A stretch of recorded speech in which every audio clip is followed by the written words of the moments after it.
out Yeah, about there you can yesterday. see that? You can see that from here, can't you? Oh, yeah.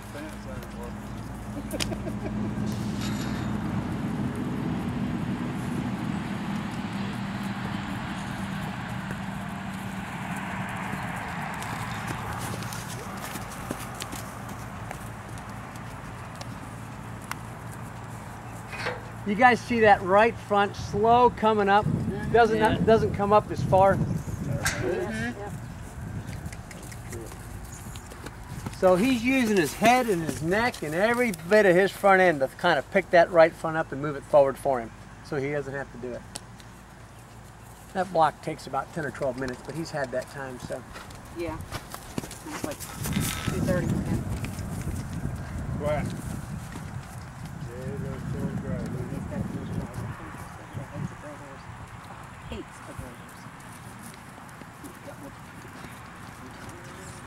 You guys think he looks any different?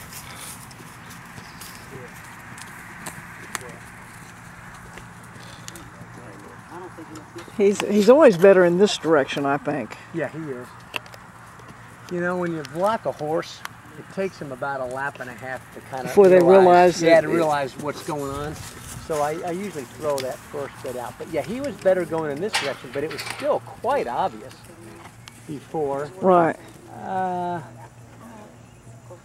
Looks a little bit less obvious. Let's see him go the other direction again, if you don't mind. Do you think after a while? See the little bump, the little divot there over his biceps area in the front? That'd be the next one. You talking about the muscle atrophy? Yeah, it's actually the tendon. It looks like he's okay. he's run into something. He may have some residual bursitis there. Could he be anticipating too as well?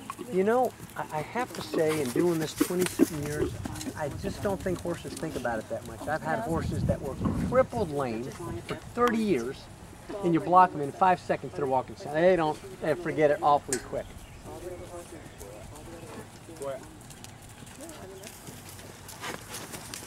Okay, I think it's still there pretty good.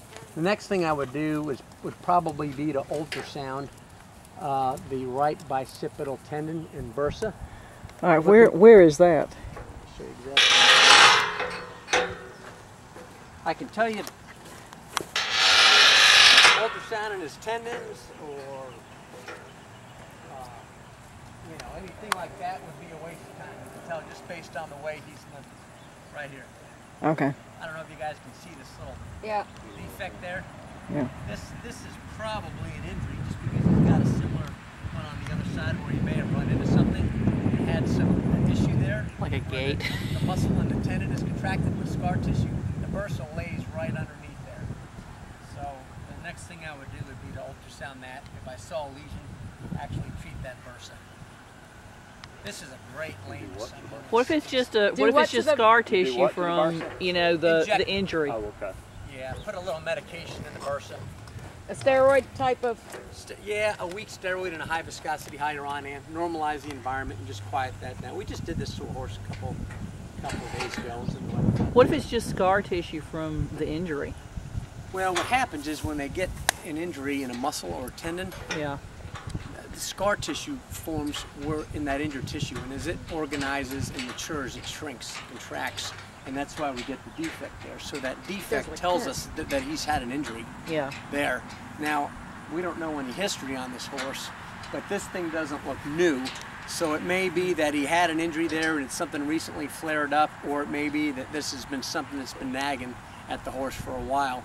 This is something that's different than most vets are going to come out and look at, because they're used to looking for things down the foot or that are weight bearing. But the horse's issue is all about, he doesn't care that he's putting weight on it.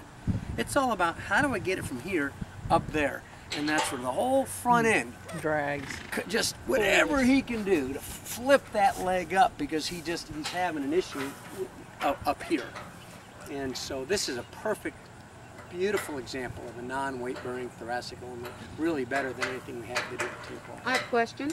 Yeah. Okay, shockwave, infrared, massage, what other kind of modalities would be, or what modalities would be beneficial for that?